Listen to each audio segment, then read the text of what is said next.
안녕하세요, 세이프리입니다. 오랜만에 영상으로 찾아뵌 것 같습니다. 이번 영상에서는 공사안전보건대장이 무엇인지, 그리고 2024년에 새롭게 개정된 기준에 따라 어떻게 작성해야 되는지를 실무 중심으로 설명드리려고 합니다. 2020년 1월 16일 이후부터 공사금액 50억 원 이상의 건설공사의 경우 발주자, 설계자, 시공자가 함께 안전보건대장을 작성해야 했습니다. 저도 그 당시에 처음 도입되는 이 문서에 대해서 발주처와 함께 상의하며 만들었었는데 당시에는 정말 할 것도 많고 참 힘들었었던 기억이 있습니다. 현재는 공사안전보건대장을 작성할 일이 없긴 하지만 작년 24년도 7월 1일에 새롭게 개정된 내용을 살펴보니 기존에 했던 안전보건대장에서 많은 부분이 삭제되고 또 간소화되어 있었습니다. 고용노동부에서는 점검 시 제일 먼저 보는 것 중에 하나가 바로 이 공사안전보건대장입니다. 공사안전보건대장은 공사에 대한 전반적인 내용이 다 담아져 있기 때문에 해당 내용만 보더라도 어느 정도 다 파악을 할 수가 있습니다. 그래서 많은 기업에서 필수적으로 작성해야 하는 이 문서를 작성하지 않아 과태료를 맞는 경우도 굉장히 많다고 합니다. 과태료 금액 또한 1,000만 원 이하라 결코 적은 금액이 아닙니다. 이번 영상의 주요 내용입니다.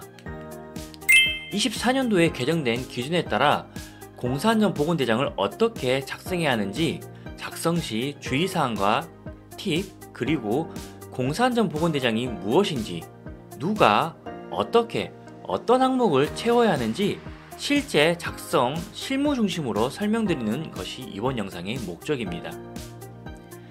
공사안전보건대장, 그냥 형식적인 문서라고 생각할 수 있는데요. 사실 이 문서 하나가 현장에서 사고를 막는 아주 중요한 역할을 해주고 있습니다.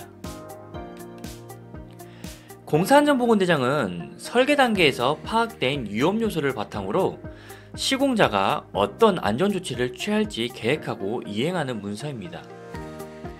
안전보건대장 중에서 시공자가 작성하는 가장 중요한 문서입니다.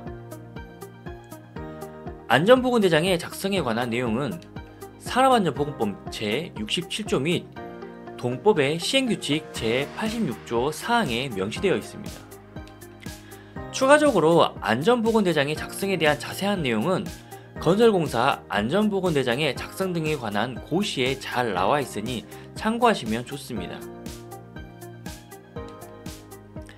앞서 말씀드린 것처럼 공사안전보건대장은 안전보건대장 중 하나의 문서입니다. 그럼 안전보건대장은 무엇일까요? 안전보건대장은 건설공사 근로자의 산업재해 예방을 위하여 실시해야 하는 건설공사의 계획, 설계 및 시공 단계별 조치에 관하여 필요한 사항을 정리한 문서입니다. 안전보건대장은 총 3가지로 나뉩니다. 발주자가 작성하는 기본 안전보건대장, 그리고 설계자가 작성하는 설계 안전보건대장, 마지막으로 시공자가 작성하는 공사 안전보건대장입니다. 이 3가지의 문서를 합한 것이 바로 안전보건대장입니다.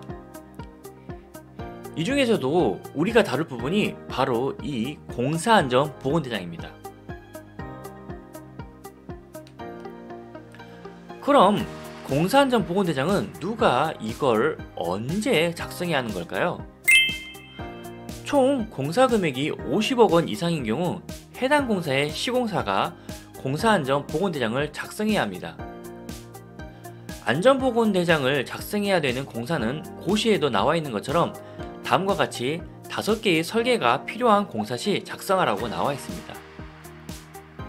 여기에 해당되는 공사를 진행하시면서 공사금액이 50억 원이 넘을 경우 안전보건대장을 작성하셔야 합니다. 추가적으로 다음의 경우는 시공사가 아닌 발주자가 참고해야 되는 내용이긴 하지만 그래도 알아두시면 좋은 내용이기 때문에 제가 설명해 드리고 가겠습니다. 총 공사 금액이 50억 원 이상인 건설공사가 2개 이상으로 분리 발주되는 경우 각 분리 발주된 공사별로 안전보건대장을 작성해야 한다고 합니다. 예로 총 공사 금액이 100억인데 이 100억인 공사가 3개로 나눠서 다음과 같이 50억, 20억, 5억 이렇게 발주를 줬을 경우에는 50억 원 이상인 공사의 경우 발주처, 설계자, 시공자가 안전보건대장을 작성하셔야 합니다. 공사안전보건대장을 작성해야 하는 시공사의 경우는 그냥 공사금액이 50억 원 이상인지 아닌지만 파악하시면 됩니다. 다음은 안전보건대장의 작성 흐름에 대해서 간략하게 설명해 드리겠습니다. 발주자는 법에서 요구하는 항목에 대하여 해당 건설공사에서 중점적으로 관리해야 할 유해 위험 요인과 이에 대한 감수 대책을 포함한 내용을 담은 기본 안전보건대장을 작성하여 안전보건 전문가에게 확인, 검토 후 설계자에게 줘야 합니다. 설계자는 발주자로부터 받은 기본 안전보건대장의 내용을 반영하여 작성이 완료된 설계도서를 기준으로 유해위험 요인과 감수대책을 넣어 발주자에게 제출해야 합니다. 발주자는 설계자로부터 받은 이 설계안전보건대장은 다시 안전보건 전문가에게 확인, 검토 후 이상이 없을 경우 시공자에게 기본 안전보건대장과 설계 안전보건대장을 넘겨줘야 합니다. 그러면 시공자는 발주자에게 받은 이 기본 안전보건대장과 설계 안전보건대장을 반영하여 공사 중 발생할 수 있는 유해 요인별 안전보건 조치 이행을 수립 후에 안전보건 전문가에게 확인 검토 후 착공 전날까지 발주자에게 제출해야 합니다. 추가적으로 발주자는 3개월에 1회 시공자로부터 잘 이행하고 있는지 이 이행 여부를 또 확인해야 합니다. 또한 이때의 적정성을 확인해야 하는 사람은 자격을 갖춘 사람으로 대부분 기술사나 산업안전지도사와 같은 자격을 갖춘 분들이 확인을 하고 있습니다. 이 외에 공사금액 1억 원 이상 120억 원 미만일 경우 시공사는 건설재해 예방 전문 지도기관에 지도계약을 체결하여 한 달에 2회 지도점검을 받아야 합니다. 예전에는 시공사에서 지도계약 체결을 담당해야 했지만 이 부분에 대해서도 법이 바뀌어 발주처에서 담당하여 지도계약을 체결하는 것으로 되어서 이 부분도 어떻게 보면 참 다행인 부분입니다. 시공사는 꼭 해당 사항에 대해서 이행 여부를 확인받아 결과에 대해서 잘 관리하셔야 합니다. 해당 부분이 누락 시에는 점검할 때 과태료 대상이 되기 때문에 꼭 유의하셔야 합니다. 다음은 작년에 새롭게 개정된 사항에 대해서 한번 알아보도록 하겠습니다. 기존의 내용에서 과감하게 불필요한 부분은 삭제되고 또 현실적인 부분에서만 작성하고 애매한 부분에서 확실하게 정해주어서 더 좋은 것 같습니다. 24년 7월 1일부터 새롭게 시행된 내용은 다음과 같습니다. 변경사항 중 큰 부분에 대해서만 짚어드리겠습니다. 먼저 공사안전보건대장의 제출이 착공 전날까지로 명확하게 정해졌습니다. 최초 위험성 평가처럼 작성 시기가 명확해짐으로써 그동안 모호했던 것이 딱 정리가 된 것 같습니다. 다음은 전체적으로 기존 양식이 간소화되었으며 내용만 잔뜩 있었던 기존 형식에서 실질적으로 사망사고를 일으킬 수 있는 고위험 중심의 실효성 있는 항목 위주로 이렇게 작성이 되도록 개편되었습니다. 그리고 공사안전보건대장의 경우 건설기계 배치 및 이동 경로 작성도 새로 포함되었습니다. 이 외에 개정사항은 제가 블로그에 올려드린 자료를 참고하시기 바랍니다. 다음은 시공자가 작성해야 할 항목입니다. 새롭게 개정된 사항이 적용된 별지 양식을 보면 크게 다음과 같은 5개의 구성 항목으로 나뉘어져 있습니다. 사업 개요, 설계안전보건대장의 안전보건조치 이행계획, 건설공사용 기계 장비 배치 및 이동 경로의 위험성 감소 방안, 작성 및 확인자, 첨부 서류 이렇게 5가지입니다. 쭉 서류를 읽어보니까 중장비를 이용한 건설, 토목공사의 업체 등이 아닐 경우 해당이 안 되는 사항들도 많았습니다. 그렇기 때문에 공사안전보건대장을 작성해야 하는 시공사는 해당되지 않는 내용에 대해서는 작성하지 않고 넘어가도 되는 부분이 많아서, 그러면 어떤 부분만 작성하면 될지 한번 살펴보도록 하겠습니다. 이 부분은 공동적인 작성 부분이라 모든 공정에 다 해당됩니다. 꼭 작성해야 하는 부분은 다음과 같습니다. 공사안전보건대장의 양식 중 4번에 있는 기타 유해위험 요인별 위험성 감소 방안안입니다. 해당 칸은 앞서서 설계안전보건대장의 안전보건조치 이행계획에서 해당되지 않더라도 시공사에서 진행하는 작업 중에 고위험 요인에 대해서 작성하시면 됩니다. 그리고 추가적으로 밑에 건설공사용 기계장비 배치 및 이동 경로의 위험성 감소 방안의 경우 공사에 있어서 해당 장비를 사용할 경우에만 작성하시면 됩니다. 만약 해당되는 장비를 사용하지 않으시면 그냥 넘어가셔도 됩니다. 추후에 사용할 계획이 생기면 그때 작성하셔서 확인을 받으시면 됩니다. 그러면 지금 말씀드린 이 내용은 어떤 식으로 작성하면 좋을까요? 먼저 기타 유해위험 요인별 위험성 감소 방안 작성 시 다음과 같이 작성하시기 바랍니다. 단순한 양식을 채우려는 그런 작성이 아닌 실제 공사 중에 발생할 수 있는 위험 요소에 기반하여서 이 대응 계획을 중심으로 작성을 하시기 바랍니다. 위험성 평가에서 작성한 것처럼 위험성이 낮은 작업에 대해서 작성하기보다는 정말 사고 발생 시 생명과 직결될 수 있다 싶은 고위험 위주로 작성하시기를 바랍니다.